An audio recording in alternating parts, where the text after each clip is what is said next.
शिंदे और शरद पवार के बीच मुलाकात की तस्वीरें सामने आई थी। अब जो जानकारी निकलकर सामने आ रही, दरअसल 24 जून को संस्था का अमृत महोत्सव कार्यक्रम है। मराठा मंदिर संस्था के अध्यक्ष हैं शरद पवार और इसी अमृत महोत्सव कार्यक्रम का निमंत्रण देने के लिए मुख्यमंत्री एकनाथ शिंदे से वो मिलने पहुंचे थे। इस बैठक में किसी तरह की कोई राजनीतिक चर्चा नहीं हुई है।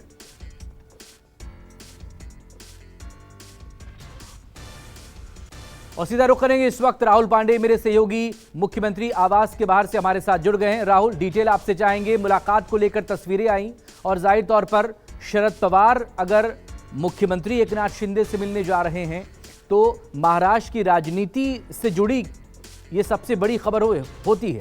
क्या निकल कर आया इस मीटिंग को लेकर?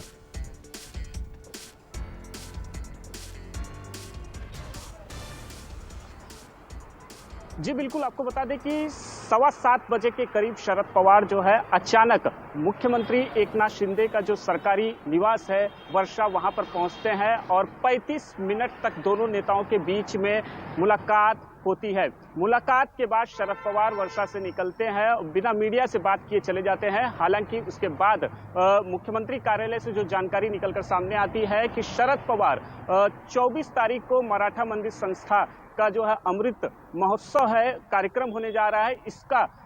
इस संस्था के अध्यक्ष जो शरद पवार हैं और अध्यक्ष के नाते शरद पवार जो है मुख्यमंत्री को निमंत्रण देने के लिए वर्षा पहुंचे थे। इस पूरा सीएम कार्यालय की ओर से इस बात का भी क्लैरिटी जो दे दी गई है कि इस मुलाकात में दोनों नेताओं के बीच किसी भी प्रकार की राजनीतिक चर्चा नहीं हुई है। शरद पवार मुख्यमंत्री से मुलाकात करने के बाद सीधे सिल्वर ओक पहुंचते हैं और सिल्वर ओक में पहुंचने के बाद वहां पर उनसे मिलने के लिए जाने माने उद्योगपति अडानी भी पहुंचे हैं। हालांकि दोनों के बीच सिल्वर ओक पर बैठक खत्म हो चुकी है। बैठक के बाद शरद पवार ने भी ट्वीट करके इस बात की जानकारी दी है कि वो मराठा मंदिर संस्था का जो कार्यक्रम आने 24 तारीख को आयोजित किया गया है उस सिलसिले में अध्यक्ष के नाते वो मुख्यमंत्री से मिलने के लिए, निमंत्रण देने के लिए वर्षा बंगलो पर पहुंचे थे।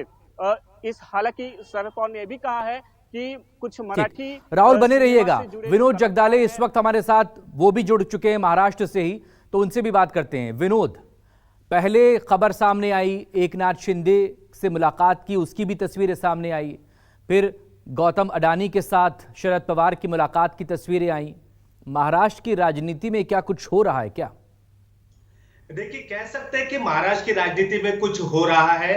आपको पता ही होगा, शिवसेना उद्धव बालासाहेब ठाकरे पार्टी के जो मुखिया है उद्धव ठाकरे, वो फिलहाल अपनी छुट्टियां मनाने के लिए विदेश में जा चुके हैं और ऐसे समय में शरद पवार ने मुख्यमंत्री एकनाथ शिंदे के साथ मुलाकात की है, तो चर्चाओं का बाजार यहां पर गर्म होना लाजमी है।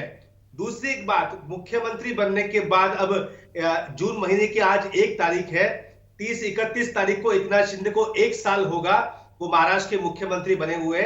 अब तक कभी भी शरद पवार ने उनके साथ जाकर मुलाकात वर्षा पर जाकर नहीं की, लेकिन उद्धव ठाकरे की गैर हाजिरी में शरद पवार जाते हैं और यहां पर एकनाथ शिंदे से मुलाकात करते हैं। तो चर्चा शुरू हो चुकी है राजनीतिक गलियारों में। आखिर क्या महाराष्ट्र में कुछ और भी हो सकता है? 2019 में विधानसभा चुनाव के बाद महाविकास आघाड़ी बनी, एक नया प्रयोग था। 2.5 साल बाद एकनाथ शिंदे अलग हुए, शिवसेना के 2 टुकड़े हुए, एकनाथ शिंदे ने नया कदम उठाया। अब महाराष्ट्र की राजनीति में कभी भी कुछ भी हो सकता है, लेकिन ये मुलाकात इसलिए भी मायने है कि आपको पता ही होगा कि इस समय सीटों की शेयरिंग को लेकर एक चर्चा चल रही है।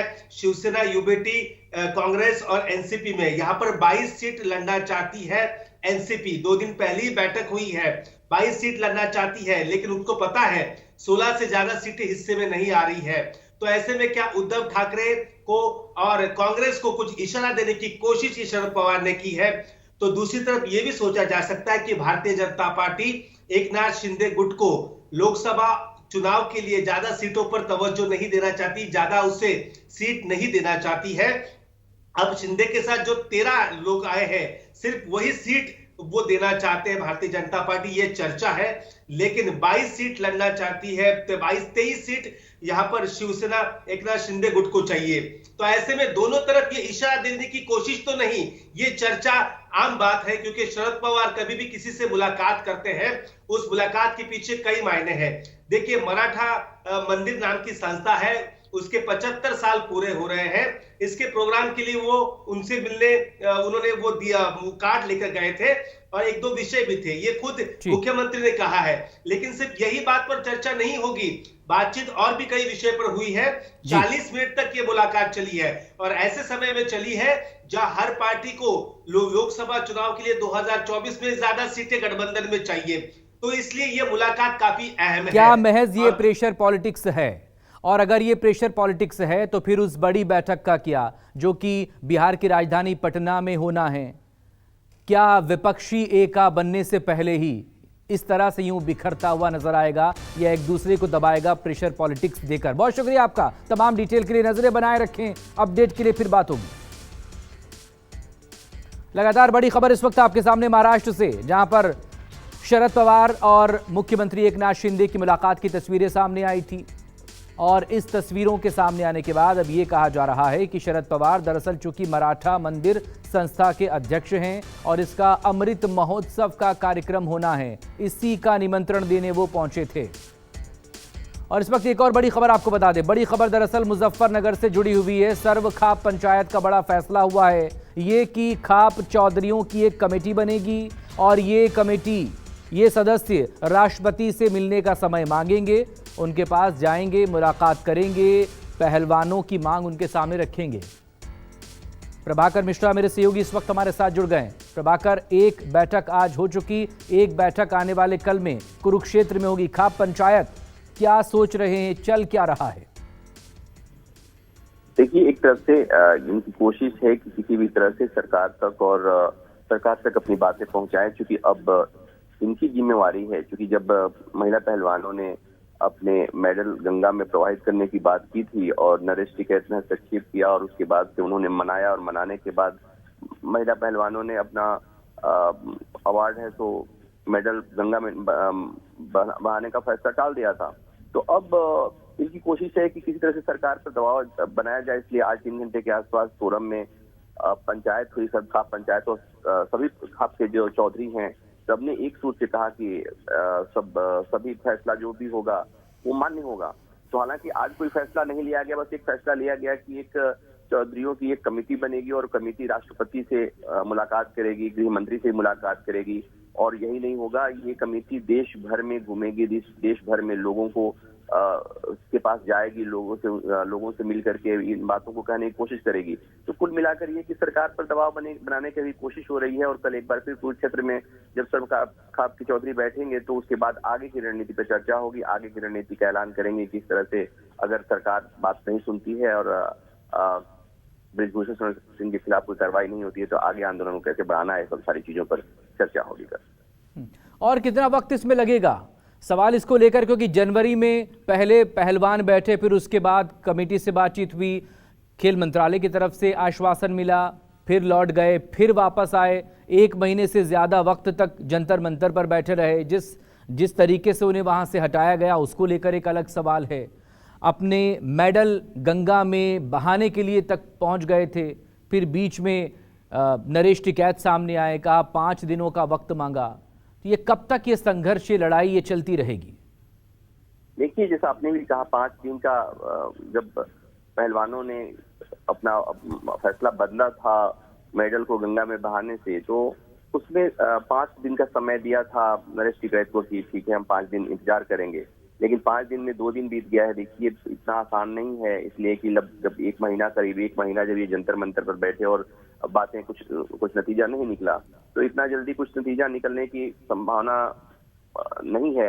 लेकिन निश्चित तौर से ये दबाव बनाने की कोशिश है। और आपने देखा कि चूंकि एक बात और है कि जो सरखाप के चौधरी हैं, जो लोग हैं, वो वही लोग हैं जो किसान आंदोलन में सरकार को कृषि कानूनों को वापस लेने के लिए बाध्य किया था। तो हो सकता है कि उनमें इस बात को लेकर भी एक इस तरह की आशा होगी कि वो दबाव बनाने में कामयाब हो जाएंगे। तो ये चीजें अभी चलेंगी और सरकार पर दबाव बनाने की कोशिश होगी। समय के बारे में तो नहीं कहा जा सकता, बट हाँ बहुत शुक्रिया आपका तमाम डिटेल के लिए। नजरें बनाए रखें, अपडेट के लिए आपसे फिर बात होगी। एक और बड़ी खबर, दिल्ली के मुख्यमंत्री अरविंद केजरीवाल उस अध्यादेश के खिलाफ समर्थन जुटाने की कोशिश में अलग अलग प्रदेशों में पहुंचकर वहां के मुख्यमंत्रियों से मुलाकात कर रहे हैं। तमिलनाडु पहुंचे अरविंद केजरीवाल, मुख्यमंत्री एमके स्टालिन से मुलाकात की। दावा यही कि हमने केंद्र के अध्यादेश को लेकर चर्चा की है और इस अध्यादेश को हम संसद में पास नहीं होने देंगे। वरुण सिन्हा मेरे सहयोगी इस वक्त हमारे साथ जुड़ गए। वरुण, दिल्ली के मुख्यमंत्री इसी कोशिश में कि जो अध्यादेश केंद्र सरकार लेकर आई है उसे किसी भी तरीके से संसद में पास ना होने दिया जाए, आज तमिलनाडु पहुंचे थे, क्या आश्वासन मिला है एमके स्टालिन से? देखिए, कोशिश तो यही है कि लगातार विपक्ष को एकजुट किया जाए। ऑर्डिनेंस को लेकर विपक्ष से मुलाकात का जो सिलसिला है वो चलता आ रहा है। कल जो है वो हेमंत सोरेन से मुलाकात करेंगे, इससे आज स्टालिन से मुलाकात करिए और कोशिश अरविंद केजरीवाल की ये है कि विपक्ष को एकजुट किया जाए और अध्यादेश के मामले पर यह समझाया जाए कि कैसे विपक्ष को एकजुट करना है। इसके अलावा सबसे बड़ी दिक्कत जो रहेगी वो अभी भी अरविंद केजरीवाल के सामने ये है कि किस तरीके से वो कांग्रेस को मनाते हैं, क्योंकि जहां भी विपक्ष के पास वो जा रहे हैं मुलाकात करने, विपक्षी नेताओं से मुलाकात कर रहे हैं, वो यही कह रहे हैं कि आप लोगों को भी कांग्रेस से बात करनी पड़ेगी। कांग्रेस ने हमने मिलने का समय मांगा है, लेकिन अगर पूरा विपक्ष एकजुट होगा और कांग्रेस पे दबाव बनाएगा तो कहीं ना कहीं विपक्ष एकजुट हो पाएगा। तो कांग्रेस को साथ लाने की रणनीति, बाकी विपक्ष के नेताओं को एकजुट करने की रणनीति और उसी रणनीति के तहत राज्यसभा में ऑर्डिनेंस को रोकने पर काम करने का प्रयास जो अरविंद केजरीवाल कर रहे हैं, उसी प्रयास में जो है वो कल हेमंत सोरेन से मुलाकात करेंगे। जी बहुत शुक्रिया वरुण, तमाम डिटेल के लिए आप नजरें बनाए रखिए। अपडेट के लिए आपसे फिर बात होगी। और इस सबके बीच एक और बड़ी खबर इस वक्त आपके सामने न्यूज 24 पर। राहुल गांधी पर रविशंकर प्रसाद ने पलटवार किया है। कहा राहुल नफरत का बाजार फैला रहे हैं, मोहब्बत की दुकान नहीं खोल रहे हैं। राहुल देश को विदेश में बदनाम कर रहे हैं। भारत की अर्थव्यवस्था दुनिया में 5वें नंबर पर है। राहुल गांधी देश के विकास के खिलाफ हैं। अमेरिका के दौरे पर है राहुल गांधी और वहां पर जिस तरह से उनका बयान सामने आया उसको लेकर बीजेपी एक बार फिर से हमलावर है। इधर राहुल गांधी अमेरिका के दौरे पर हैं। कहा उन्होंने एक बार फिर से, मैं मानहानि केस में सजा पाने वाला पहला शख्स हूं। संस्थाओं पर कब्जा किया जा रहा है भारत में। डॉक्टर संजीव त्रिवेदी इस वक्त हमारे से मेरे वरिष्ठ सहयोगी हमारे साथ जुड़ गए। सीधा रुख करेंगे न्यूज रूम का। संजीव, राहुल गांधी एक बार फिर से विदेशी जमीन पर हैं और वहां वो जो भी बोलते हैं फौरन रिएक्शन बीजेपी की तरफ से आता है। बहुत सीधा बीजेपी कह रही है कि राहुल गांधी विदेशों में देश की बदनामी कर रहे हैं। यहाँ लगभग 1/3 यात्रा राहुल गांधी की खत्म हो गई है और ये जो पहला पड़ाव था सैन फ्रांसिस्को का, यहाँ उनके 2 कार्यक्रम लगे हुए थे और दोनों कार्यक्रमों के बाद जिस तरह से प्रतिक्रिया भारतीय जनता पार्टी की तरफ से आई है वो अपने आप में महत्वपूर्ण है और याद दिलाती है कि जब पिछली दफ़ा लंदन गए थे और वहाँ उन्होंने कुछ बोला था तो पिछला सत्र पूरा वॉश आउट हो गया था, क्योंकि लगातार सत्ता पक्ष ने माफ़ी की मांग की थी और राहुल गांधी ने कहा था कि जो वो कह रहे हैं वो दरअसल सच है और उचित है। ये अलग बात है कि बाद में उनकी सदस्यता ही चली गई, लेकिन ये कहा जा रहा है कि इस बार भी जब राहुल गांधी पहुंचे हैं और उन्हें सैन फ्रांसिस्को के अलावा वॉशिंगटन और न्यूयॉर्क भी जाना है तो उन्होंने सीधे निशाने पर भारतीय जनता पार्टी को ले रखा है और मोदी सरकार को ले रखा है। और उनकी ये सारी बातें जो वो कह रहे हैं वो भारतीय जनता पार्टी को नाराज कर रही हैं और इसी तरह से कांग्रेस के नेता ये कहते नजर आ रहे हैं कि अगर राहुल गांधी मैटर नहीं करते हैं सियासी तौर पर तो ऐसा क्या है, क्योंकि हर बात पर इस तरह से प्रतिक्रिया भारतीय जनता पार्टी देती है, जबकि भारतीय जनता पार्टी का ये कहना है कि उनकी देश में सुन नहीं रहा है कोई और इसीलिए वो विदेश जाकर चेहरा चमका रहे हैं। लेकिन ये सच है कि जैसे ही राहुल गांधी का बयान आ रहा है वैसे ही जबरदस्त तरीके से भारतीय जनता पार्टी अपना जवाब लेकर राहुल गांधी के खिलाफ तैयार हो जाती है। प्रधानमंत्री के दौरे से पहले राहुल का अमेरिकी दौरा सुर्खियों में तो वैसे भी इसे आना ही था, लेकिन वहां वो जिस तरह की बातें कर रहे हैं जिन और उनके हर एक बात हर एक बयान जिस तरह से मुद्दा बन रहा है, क्या राहुल गांधी 2024 को लेकर अपनी पिच पर बीजेपी को लाने की कोशिश कर रहे हैं?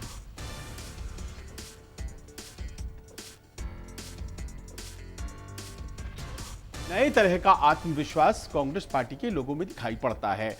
वहां प्रचार के लिए जाहिर है कि जो स्थानीय मुद्दे थे वो बहुत मैटर कर रहे थे और इस कारण से जो राष्ट्रीय मुद्दे भारतीय जनता पार्टी लेकर के गई वो चले नहीं। अब इसके बाद अब भारतीय जनता पार्टी ने भी तय कर लिया है कि वो स्थानीय मुद्दों को ज़्यादा प्राथमिकताएं देगी।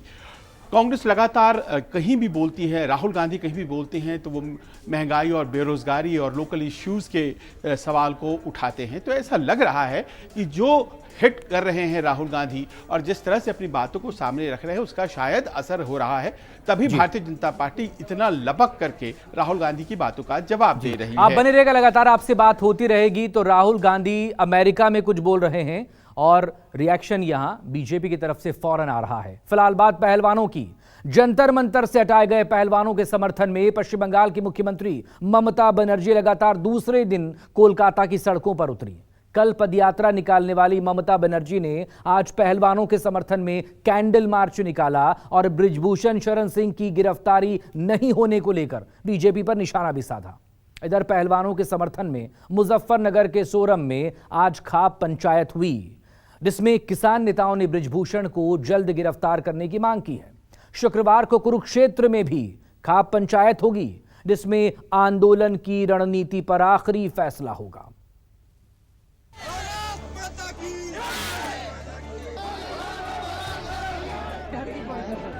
दिल्ली पुलिस ने जंतर मंतर से पहलवानों को तो हटा दिया, लेकिन अभी कुश्ती संघ के अध्यक्ष बृजभूषण सिंह के खिलाफ उनका आंदोलन खत्म नहीं हुआ। पहलवान बेटियों के इंसाफ की लड़ाई दिल्ली से फैलती चली, सियासी सहानुभूति भी बढ़ती चली। बुधवार को पदयात्रा करने वाली मुख्यमंत्री ममता बनर्जी ने कोलकाता में पहलवानों के समर्थन में कैंडल मार्च निकाला। बृजभूषण शरण सिंह की गिरफ्तारी होने तक आंदोलन जारी रखने का ऐलान कर डाला। मैं उसको रिक्वेस्ट करना चाहूंगी कि आप लड़ाई छोड़ो मत। हम देखते हैं क्या डिसीजन हमारा रेसलर भाई बहन ने लेते हैं, उसका ऊपर हमारा मूवमेंट जारी रहेगा। आज अभी हम इधर से मोमबत्ती जला के हम गांधी मूर्ति के पास जाएंगे और इसका बाद हम देखते हैं रेसलर लोग क्या सोचते हैं। उनको डिसीजन लेने के बाद हमने एक हमारा एमपी टीम भेजा था, पहले हम बात भी किया उससे, हम फिर हमारा टीम भेजने के लिए तैयार है। इधर पहलवानों के समर्थन में मुजफ्फरनगर के सोरम में खाप पंचायत हुई, जिसमें मंच से बीजेपी और मोदी सरकार को निशाना बनाया गया। समाजवादी पार्टी के विधायक अतुल प्रधान ने भी बीजेपी सरकार के खिलाफ गुस्सा निकाला। सोरम की खाप पंचायत में पहुंचे भारतीय किसान यूनियन बीकेयू नेता राकेश टिकैत मंच की बजाय जमीन पर बैठे। टिकैत ने शांतिपूर्ण आंदोलन को पहलवानों का मौलिक अधिकार बताया, तो साथ ही ये भी सवाल दागा कि अब तक बृजभूषण शरण सिंह की गिरफ्तारी क्यों नहीं हुई। और जो भी फैसले होंगे वो कल कुरुक्षेत्र में होंगे, लेकिन ये लड़ाई लड़ी जाएगी। ये खाप पंचायत लड़कियां ये हारेंगी नहीं, ये लड़ाई लड़ी जाएगी। ये अन्याय उनके साथ में नहीं होगा। अभी तो सरकार बांटने पर लगी हुई है। गुज्जर और ठाकुर का विवाद करवा दिया, नया विवाद है, बिल्कुल कुछ नहीं है, नया विवाद। समाधान तक एक और बात है, को समाधान तक संघर्ष जारी रहेगा, चाहे कुछ भी बात हो जाओ। आप लोगों का धन्यवाद। इतने कम समय में आप लोगों ने यहाँ खाने पीने का भी इंतजाम बहुत बढ़िया इंतजाम करा। अरे चलो 11 तारीख की बाजू कट की भी है भाई। और भाई ये तो लड़ाई तो लड़नी पड़ेगी, तो चुगर में तो घिर गया आप लोग। और जो इस सरकार को आप लोगों की दहशत है भाई। हेलो पगड़ी वाले भाई। राकेश टिकैत ने ऐलान किया है कि अब यूपी से हरियाणा तक हर खाप समाज की मीटिंग होगी और पहलवानों के समर्थन में ट्रैक्टर यात्रा भी निकलेगी। शुक्रवार को कुरुक्षेत्र में इसका फैसला भी हो जाएगा। कोलकाता से मनोज पांडे के साथ प्रभाकर मिश्रा, मुजफ्फरनगर, न्यूज 24। और नेपाल के प्रधानमंत्री भारत के दौरे पर हैं। इस दौरान आज उन्होंने प्रधानमंत्री नरेंद्र मोदी से मुलाकात की है। दोनों नेताओं के बीच कई मुद्दों पर बात हुई। बड़ी खबर इस वक्त आपके सामने। नेपाल के प्रधानमंत्री कल उज्जैन में भी महाकाल के दर्शन करेंगे। नेपाल के प्रधानमंत्री ने इस दौरान पीएम मोदी से मुलाकात भी की है। दोनों देशों के बीच कुछ मामलों को लेकर, कुछ मुद्दे जो उलझे हुए हैं उन्हें सुलझाने को लेकर बातचीत हुई है। डॉक्टर संजीव इस वक्त हमारे साथ जुड़े हुए लगातार न्यूज रूम से। संजीव, नेपाल के प्रधानमंत्री का ऐसे वक्त में दौरा, जबकि पिछले दिनों दोनों देशों के बीच जिस नाजुक दौर से रिश्ते गुजर रहे थे, चीन के बीच में आने के बाद क्या लगता है आने वाले वक्त में फिर से वही पुराने मधुर संबंध बहाल होंगे? यह देखिए, भारत और नेपाल के बीच जो सांस्कृतिक संबंध है वो दोनों देशों को जोड़ती हैं। न्योता नेपाल के प्रधानमंत्री के पास चीन जाने का भी था और भारत भी आने का था, और उन्होंने भारत को ही अपनी पहली विदेश यात्रा बनाई। वो 4 दिनों की यहाँ यात्रा पर हैं और आज यात्रा के दूसरे दिन प्रधानमंत्री से उनकी डेलीगेशन लेवल टॉक हुई है दिल्ली में, और कई महत्वपूर्ण समझौते, जो चाहे कनेक्टिविटी का क्षेत्र हो, चाहे वो ट्रांसपोर्ट का क्षेत्र हो, चाहे वो एनर्जी का, बिजली खास तौर पर उसका क्षेत्र हो, सांस्कृतिक आदान प्रदान का क्षेत्र हो, ये बहुत से ऐसे समझौते आज दस्तखत किए गए हैं। 10,000 मेगावाट तक नेपाल भारत को बिजली मुहैया कराएगा। बहुत से नेपाल में ऐसे संयंत्र हैं जो भारत की मदद से बने हैं, और वहाँ से हमारे यहाँ निर्यात होंगे बिजली 10,000 मेगावाट आने वाले दिनों में। ये एक संकल्प लिया गया है। इसके अलावा गुड्स ट्रेन जो है भारत से नेपाल के बीच जाएगी, उसको हरी झंडी यहीं से दोनों प्रधानमंत्रियों ने दिखाया है। यह भी तय हुआ है कि रेल कर्मी जो नेपाल के हैं उन्हें भारत में प्रशिक्षित किया जाएगा, और इस तरह के कई समझौते जो हमारे राजनीतिक और सांस्कृतिक आदान प्रदान को बढ़ावा देते हैं।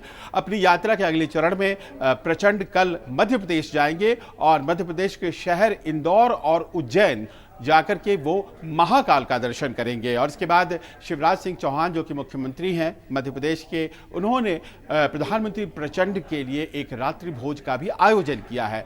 बड़ी यात्रा, काफी अहमियत, और चीन बहुत ही ध्यान से इस यात्रा को देख रहा होगा, ये तय है। जी डॉक्टर संजीव, लेकिन इसके अलावा ये एक कल्याणी की पूरी तरह से एक तरह से धार्मिक उनका ये रहेगा दिन। महाकाल मंदिर के दर्शन करने के लिए वहां पर पहुंचेंगे। जहां देखिए, ये जो अगला चरण है वो इसी तरह से प्लान किया गया है। आज उनकी राष्ट्रपति से भी मुलाकात हो गई है, और इसके बाद अब वो जो धार्मिक चरण यात्रा का है उसे आप कह सकते हैं वो पूरा करेंगे। भारत और नेपाल के बीच कई इरिटेशन पैदा करने वाले मुद्दे भी हैं, जिसको लेकर के भारत और नेपाल बहुत सहज नहीं हैं। पिछले दिनों अग्निवीर के सवाल पर गोरखा सामने नहीं आ रहे थे, वो भर्ती नहीं होना चाह रहे थे, और भी कई ऐसे सवाल हैं जो कि बॉर्डर एरिया से जुड़े हुए हैं कि कौन सा क्षेत्र किसका है, मैप कैसा होना चाहिए। लेकिन ये चूंकि प्रधानमंत्री प्रचंड की पहली भारत यात्रा थी, तो भारत ने खासतौर पर इन मुद्दों को सामने नहीं आने दिया। दोनों देशों ने आपसी सहमति से जो मुश्किल मुद्दे हैं उन्हें पीछे रखा, और भारत और नेपाल की प्रगाढ़ता जो है उसे और ज्यादा मजबूत करने के विषय पर ही ज्यादा ध्यान दिया। जी लेकिन बीते दिनों डॉक्टर संजीव बने रहिएगा, लगातार आपसे हम बात करते रहेंगे। और ये इस वक्त तस्वीरें आपके सामने, तेलंगाना की तस्वीरें आपके सामने इस वक्त।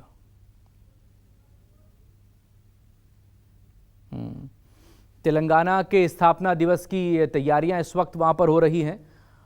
आंध्र प्रदेश से अलग होकर एक नया राज्य वजूद में आया था तेलंगाना के नाम से, और तेलंगाना के स्थापना दिवस को लेकर ये तैयारियां बहुत खूबसूरती से इस वक्त विधानसभा से लेकर तमाम जो सरकारी इमारतें हैं वो वहां पर सजाई गई हैं, और उसी की ये तस्वीरें इस वक्त आपके सामने। कल तेलंगाना का स्थापना दिवस है, और स्थापना दिवस की पूर्व संध्या पर इस तरह से यूं जगमगा रहा है पूरा तेलंगाना।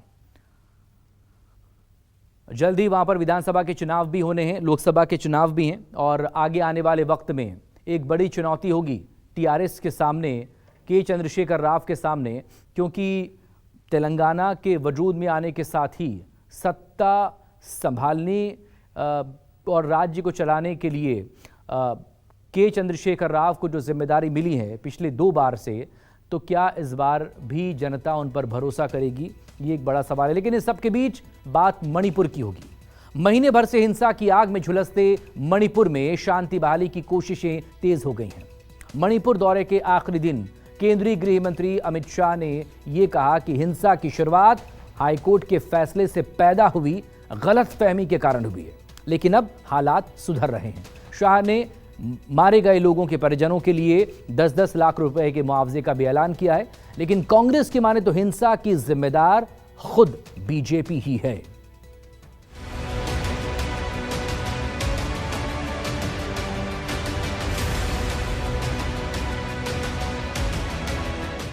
अप्रैल को मणिपुर हाईकोर्ट ने, मैं कोई झिझक के बगैर कह सकता हूं, एक जल्दबाज फैसले के कारण यहां पर जातीय हिंसा और दो ग्रुपों के बीच में हिंसा की शुरुआत हुई। हिंसा के लिए हाईकोर्ट के फैसले को जिम्मेदार ठहराया और हाईकोर्ट के रिटायर्ड चीफ जस्टिस से ही जांच का ऐलान भी कर दिया। इम्फाल में मीडिया से मुखातिब केंद्रीय गृह मंत्री ने मणिपुर में अमन की कोशिशों का ब्यौरा भी दे दिया। ये 3 दिनों के अंदर मणिपुर के अलग अलग हिस्सों में इम्फाल, मोरे, चूराचांदपुर, कोम्पोक्पी सभी जगह जाकर नागरिकों के प्रतिनिधिमंडल और आहत लोगों से चर्चा करने का प्रयास किया है। राज्य के कैबिनेट मंत्रियों के साथ भी मीटिंग की है। भारत सरकार विगत 1 महीने से चलती हुई हिंसा होने के कारण और हिंसा में किसकी जिम्मेदारी है, इस सभी की जांच के लिए हाईकोर्ट के चीफ जस्टिस स्तर के रिटायर्ड न्यायाधीश का न्यायिक आयोग गठित कर जांच करेगा। अमित शाह ने कहा कि हिंसा से जुड़े 6 मामलों की जांच सीबीआई करेगी। जिन लोगों ने पुलिस थानों से हथियार लूटे हैं, उन्हें जल्द से जल्द वापस करना होगा। जितने भी केस रजिस्टर किए गए हैं,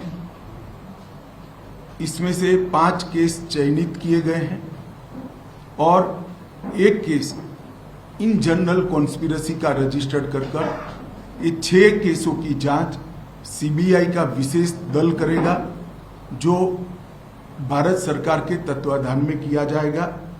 और मैं सभी मणिपुर वासियों को विश्वास दिलाना चाहता हूं, किसी भी पक्षपात और भेदभाव के बगैर हिंसा के मूल तक जाकर आने वाले समय में कभी हिंसा न हो, इस प्रकार की एक न्यूट्रल जांच और दोषियों को दंडित करने की कार्यवाही की जाएगी। शाह ने गवर्नर की अध्यक्षता में शांति समिति बनाने की घोषणा की, तो साथ ही हिंसा में मारे गए लोगों के आश्रितों के लिए मुआवजे का भी ऐलान कर दिया।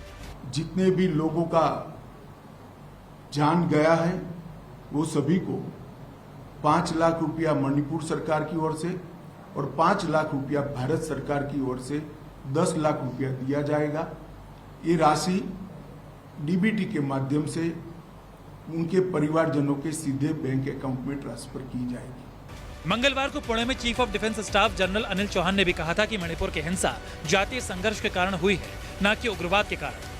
It's primarily a clash between 2 ethnicities, and it's a law and order kind of a situation which we are helping the state government. So while we were there to fight insurgency, that level certainly. Manipur में 3 मई से जारी हिंसा में अब तक 80 लोगों की जान जा चुकी है, जबकि हजारों लोगों को राहत शिविरों में रखा गया है। 2 दिन पहले मणिपुर हिंसा को लेकर कांग्रेस के प्रतिनिधिमंडल ने राष्ट्रपति से मुलाकात की थी। कांग्रेस का आरोप है कि बीजेपी की ध्रुवीकरण की राजनीति के कारण मणिपुर जल रहा है। सारे काम काज खत्म होने के बाद अभी अमित शाह जी को याद आया कि एक बार चलो मणिपुर घूम के आए, मौसम भी ठीक रहेंगे, वहां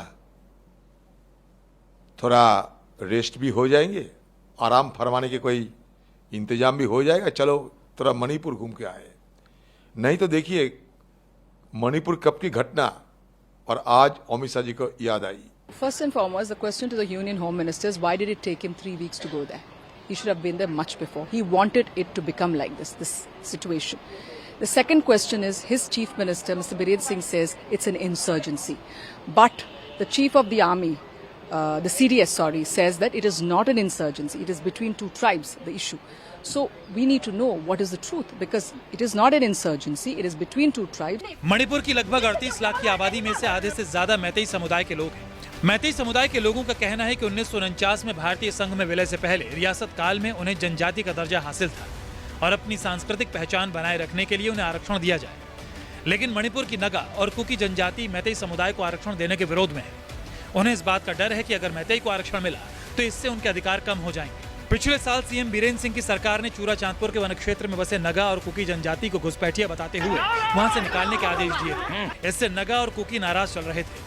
मैतेई हिंदू धर्मावलंबी है, जबकि एसटी वर्ग के अधिकांश नगा और कुकी ईसाई धर्म को मानने वाले।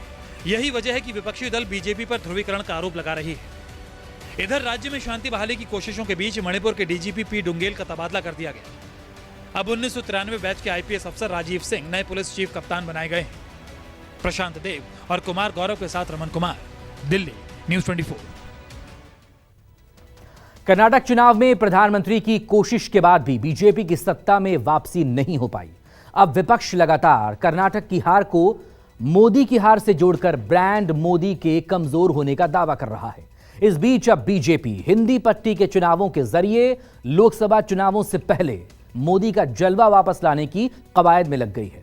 3 राज्यों में बीजेपी प्रधानमंत्री मोदी के चेहरे पर चुनाव लड़ेगी।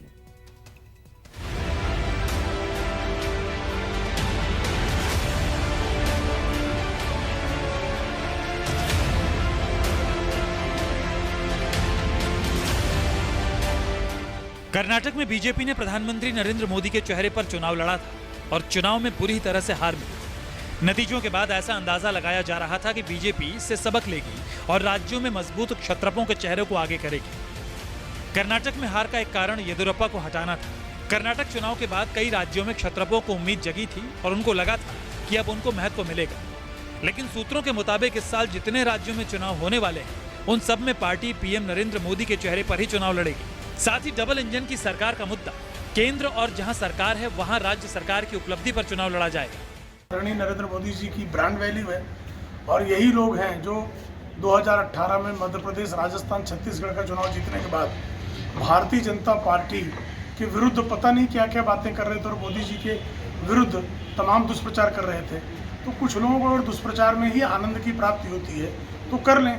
ब्रांड मोदी था, है और रहेगा। कर्नाटक में बीजेपी के तमाम उम्मीदवार और नेता मोदी के चेहरे पर वोट मांग रहे थे। गृह मंत्री अमित शाह भी प्रधानमंत्री मोदी को मजबूत करने के लिए वोट मांग रहे थे, लेकिन पार्टी पूरी तरह चुनाव हारी। ऐसे में अब जरूरी है कि लोकसभा चुनाव से पहले बीजेपी मोदी के चेहरे पर जीते, ताकि कर्नाटक में चुनावी हार पर मोदी पर सवाल उठाने वाले विपक्ष को लोकसभा चुनाव से पहले जवाब दिया जा सके। लिहाजा चेहरा मोदी का होगा और मुद्दा राष्ट्रीय तो होगा ही, लेकिन क्षेत्रीय मुद्दों को भी बेहतर तरीके से उठाया जाएगा।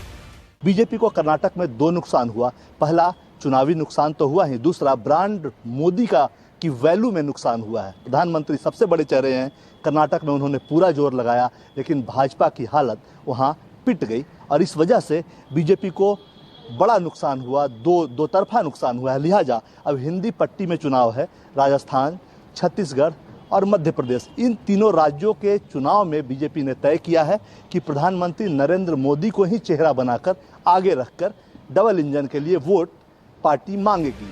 दरअसल बीजेपी का मानना है कि राजस्थान और मध्य प्रदेश अलग राज्य है, वो कर्नाटक की तरह नहीं है। कर्नाटक में भले मोदी का जादू नहीं चला, लेकिन हिंदी पट्टी के राज्यों में जरूर चलेगा। इसलिए कर्नाटक में जो नुकसान हुआ उसकी भरपाई राजस्थान और मध्य प्रदेश से होगी। बीजेपी को उम्मीद है कि प्रधानमंत्री मोदी का जलवा बरकरार है। कर्नाटक अलग राज्य था, कन्नड़ भाषी राज्य था, लेकिन हिंदी पट्टी से बीजेपी को उम्मीद है और उसे लगता है कि मोदी का जलवा यहाँ बरकरार रहेगा। लिहाजा जो भद्द पिटी थी कर्नाटक में, जो ब्रांड वैल्यू को नुकसान हुआ था, वो हिंदी पट्टी के चुनावों से वापस मिल सकता है, जिसका लाभ फिर आगे बीजेपी को 2024 के चुनावों में मिलेगा। कैमरामैन उमेश के साथ कुमार गौरव, न्यूज़ 24, दिल्ली।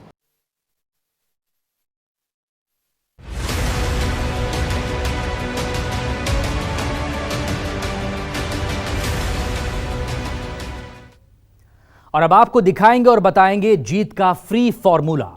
चुनाव दर चुनाव वादों की भरमार होती जा रही है। हर दल वोटरों को लुभाने के लिए एक पर एक लोक लुभावने वादे कर रहे हैं, खासकर फ्री वाला वादा।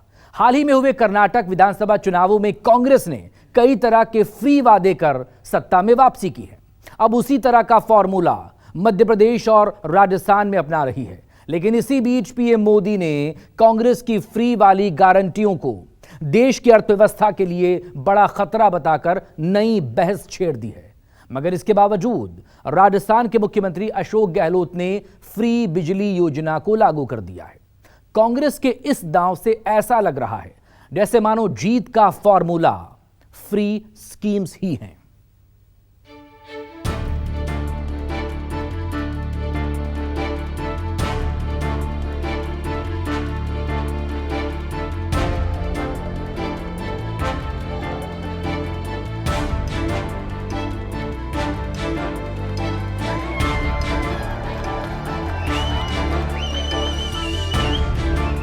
एक दो घंटे में कर्नाटक की नई सरकार की कैबिनेट मीटिंग में ये 5 हमारे जो वायदे हैं ये कानून बन जाएंगे। 100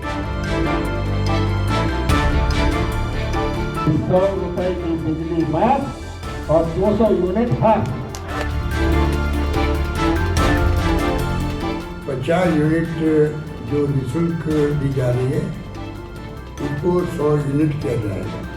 100 से 200 यूनिट तक जो है उनका भी जो फिक्स चार्ज है, अन्य चार्जेज हैं, वो चार्जेज ले जाएंगे।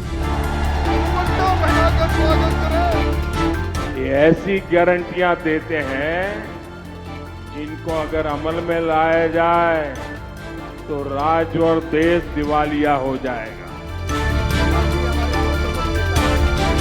में अपनाया ठीक उसी फॉर्मूले पर कांग्रेस अब एमपी और राजस्थान की चुनावी रण में उतर रही है और वो फॉर्मूला है फ्री वाला। एक नहीं दो नहीं बल्कि कई ऐसे वादे किए जा रहे हैं जिससे सत्ता पर काबिज हुआ जा सके। कई ऐसे फ्री वाली योजनाएं लाई जा रही हैं जिससे सत्ता बरकरार रख सके, खासकर मुफ्त बिजली देने की। बीते साल नवंबर में कांग्रेस ने हिमाचल प्रदेश में 300 यूनिट फ्री बिजली समेत कई मुफ्त वाले वादे किए। नतीजा पूर्ण बहुमत की सरकार बन गई। इसी साल बीते मई में पार्टी ने कर्नाटक में 200 यूनिट मुफ्त बिजली देने समेत कई घोषणाएं की थी। नतीजा पार्टी को ऐतिहासिक जीत मिली। अब इसी तर्ज पर एमपी में 100 यूनिट बिजली पूरी तरह फ्री और 200 यूनिट पर आधी बिजली का वादा कांग्रेस कर रही। एमपी में इसी साल नवंबर में चुनाव है। राजस्थान के सीएम अशोक गहलोत ने 100 यूनिट बिजली फ्री और 200 यूनिट पर कई तरह के चार्जेस में छूट देने का ऐलान किया है, जिसे 1 जून से लागू कर दिया गया। राजस्थान में इसी साल दिसंबर में चुनाव है। इस दफे मैं पहली दफे कह रहा हूँ 100 रुपए 100 यूनिट नहीं, पहली दफे मैं कह रहा हूँ कि 100 रुपए की बिजली माफ और 200 यूनिट हाफ। पहला बिल आएगा अभी 1 से 15 जून के बीच में, उसमें 100 यूनिट तक तमाम प्रदेशवासियों को चाहे वो कितनी बिजली कंज्यूम करे तब भी फ्री दी जाएगी। उसके अलावा इंसेंटिव दिया जा रहा है 200 यूनिट तक जो पाबंद रखेंगे अपने आप को, उनको 100 यूनिट तो फ्री होगी। उसके अलावा 100 से 200 यूनिट तक जो है उनका भी जो फिक्स चार्ज है, अन्य चार्जेज हैं, वो चार्जेज ले जाएंगे। कमलनाथ ने हाल ही में एमपी की जनता से ये वादा किया है, तो वहीं राजस्थान के सीएम अशोक गहलोत ने तत्काल प्रभाव से फ्री बिजली देने का ऐलान कर दिया है। दोनों ही राज्यों में अगले 5 से 6 महीने में विधानसभा चुनाव होने हैं। दोनों ही राज्यों में बीजेपी और कांग्रेस के बीच कांटे की टक्कर है। एमपी में जहां इस वक्त बीजेपी की सरकार है, तो वहीं राजस्थान में कांग्रेस की। एमपी में कांग्रेस सत्ता वापसी की कोशिश में जुटी है, तो वहीं राजस्थान में बीजेपी सत्ता पाने के लिए बेकरार है। ऐसे में सवाल उठता है कि आखिर इन दोनों राज्यों में कांग्रेस अपने फ्री वाले दाव के सहारे हिमाचल और कर्नाटक रिपीट कर पाएगी। केवल लोक लुभावन वायदे या मुफ्त की रेवड़ियां बांटने से ही सत्ता नहीं मिलती है।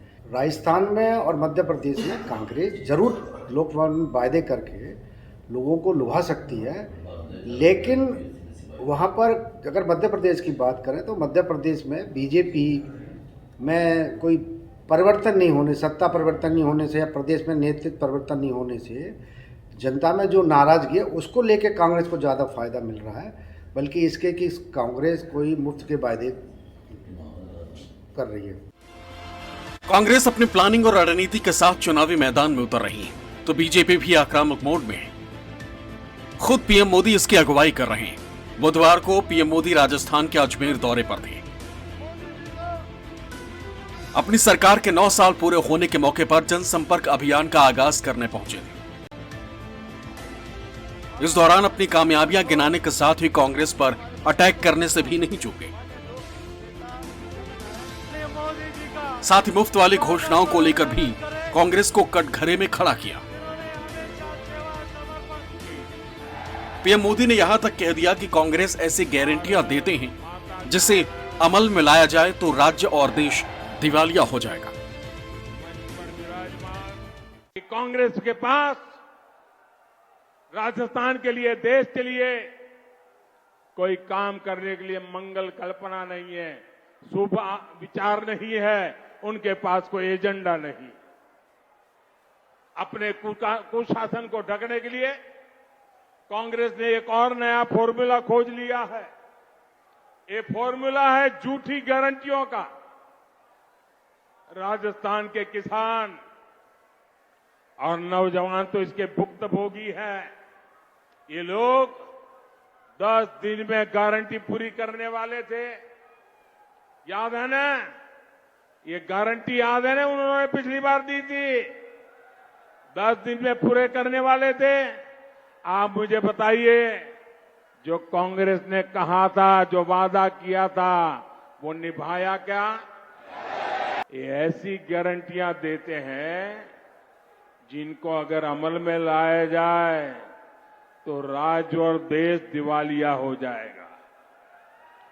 दुनिया में आज जो देश दिवालिया हो रहे हैं उनकी स्थिति आप देख रहे हैं, लेकिन कांग्रेस का यही विजन है, यही नीति है।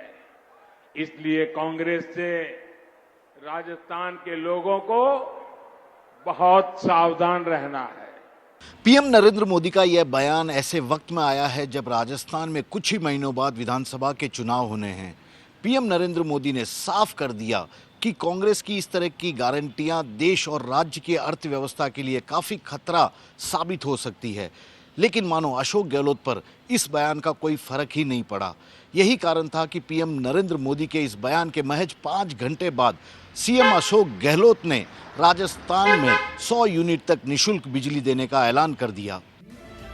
सीएम अशोक गहलोत के फैसले का समर्थन करने खुद कांग्रेस के राष्ट्रीय अध्यक्ष मल्लिकार्जुन खड़गे मैदान में उतरे और पीएम मोदी पर बड़ा पलटवार किया। वो जब कुछ देने की बात करते हैं और इलेक्शन में वो बैंकरप्सी नहीं है, और हम रिसोर्सेस मोबिलाइज करके गरीबों को कुछ मदद करने की कोशिश करते हैं तो उसका मजाक उड़ाने का उनका हमेशा ये आदत हो गई है। वो बड़े बड़े सरमाएदार को, बड़े बड़े जो इंडस्ट्रियलिस्ट है उनको कंसेशन दे सकते हैं, उनके कर्ज माफ कर सकते हैं, लेकिन गरीबों को कुछ हम दे रहे हैं तो उनको बड़ा तकलीफ होता है। सवाल सत्ता का है तो लोक लुभावने वादे तो होंगे। सियासी दल वोटर्स को लुभाने के लिए अपने पास से तो फेंकेंगे। फिर ऐसे में सवाल ये उठता है कि क्या ये फ्री वाले चुनावी वादे देश के लिए दिवालिया का कारण बन सकते हैं? ये रेवड़ी कल्चर बांटने वाले देश की लोकतांत्रिक व्यवस्था को चौपट करने पर उतारू हूँ। अगर इस तरह रेवड़ी कल्चर चलता रहा तो देश की अर्थव्यवस्था पर भारी दबाव बनेगा और जो विकास और दूसरी योजनाएं हैं उन पर असर पड़ेगा। देश की अर्थव्यवस्था के लुटा कर देश की आर्थिक स्थिति को कमज़ोर किया जा रहा है। ये चुनाव करने का तरीका नहीं है, ना ही इसमें नैतिकता है। अगर इस तरह चुनाव रेवड़ी कल्चर के आधार पर जीते गए तो ये बहुत आने वाले समय के लिए बहुत ही नुकसानदेह है और देश के लोकतंत्र के लिए खतरा है। बात चुनाव की है, लिहाजा कई दूसरे सियासी दल भी मैदान में उतर आए। बीएसपी चीफ मायावती ने गहलोत के इस ऐलान के साथ ही बीजेपी को लपेट लिया। मायावती ने ट्वीट कर लिखा,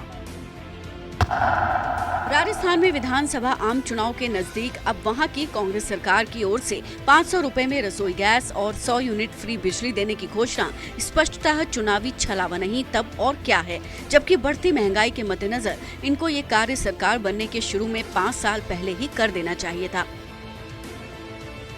हालांकि फ्री की योजनाओं के जरिए वोटर्स को लुभाने का ये कोई नया फॉर्मूला या तरीका नहीं है। इससे पहले भी कई राज्यों में अपनाया जा चुका है। आम आदमी पार्टी के मुखिया अरविंद केजरीवाल की पूरी चुनावी रणनीति भी इसी के इर्द गिर्द घूमती है। दिल्ली में केजरीवाल सरकार 200 यूनिट बिजली मुफ्त देने के साथ ही 20,000 लीटर पानी और महिलाओं को मुफ्त बस यात्रा की योजना लागू कर रखी है। वहीं पंजाब में 300 यूनिट फ्री बिजली के साथ साथ हर महिला को हर महीने 1,000 रुपए भी दिए जा रहे हैं। दोनों ही राज्यों में केजरीवाल ने इस तरह के वादे चुनाव से पहले ही किए थे। ऐसे में दिल्ली और पंजाब में आम आदमी पार्टी की सरकार बनने के पीछे फ्री वाली स्कीम को बड़ी वजह माना जाता है। सबसे बड़ा बात यह है कि अगर सरकार लोक लुभावन वादों की बजाय जनता को ज़्यादा से ज़्यादा सुविधाएं पहुंचाए, जिसका सभी वर्गों को फायदा हो, तब ही चुनाव जीत सकते हैं। और नरेंद्र मोदी के कारण जो नीतियों में बदलाव आया है वो जनता को ज़्यादा अच्छा लगता है। अगर गुजरात की बात करें तो रेवड़ी कल्चर को ठुकराकर भारतीय जनता पार्टी की सरकार को बड़े बहुमत से सत्ता में लाई। तो हम ये नहीं मान सकते हैं कि केवल रेवड़ी कल्चर ही जीत का फार्मूला है। बता दें कि पिछले कुछ सालों से चुनावों में फ्री के वादे की होड़ सी लग गई। हालांकि बीजेपी शुरू से ही इसका विरोध करती आ रही। मामला आरबीआई, चुनाव आयोग और सुप्रीम कोर्ट के चौखट तक भी पहुंच चुका है। आरबीआई अपनी रिपोर्ट में कह चुकी है कि राजकीय घाटे के लिए नॉन मेरिट फ्रीबीज एक बड़ा कारण है। वहीं चुनाव आयोग बीते साल अक्टूबर में राष्ट्रीय और क्षेत्रीय दलों को चिट्ठी लिखकर कह चुका है कि जो वादे आप जनता से कर रही हैं वो कैसे पूरे होंगे ये बताना अनिवार्य है। इसके अलावा चुनाव में फ्री स्कीम्स वादों पर सुप्रीम कोर्ट में फिलहाल मामला लंबित है। साफ है, देश की तमाम बड़ी संस्थाएं फ्रीबीज को लेकर चिंतित हैं। लेकिन चुनाव में सियासी दलों की फ्री के वादे अब भी नहीं रुक रहे। Bureau report, news 24। राजस्थान में इस चुनावी साल में मतदाताओं को लुभाने के लिए अशोक गहलोत सरकार ने सूबे के 1 करोड़ 10 लाख उपभोक्ताओं को आज से हर महीने 100 यूनिट बिजली निःशुल्क देना शुरू कर दिया है।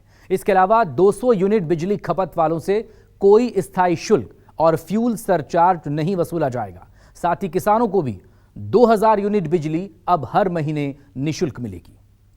100 यूनिट तक तमाम प्रदेशवासियों को, चाहे वो कितनी बिजली कंज्यूम करे, तब भी फ्री दी जाए।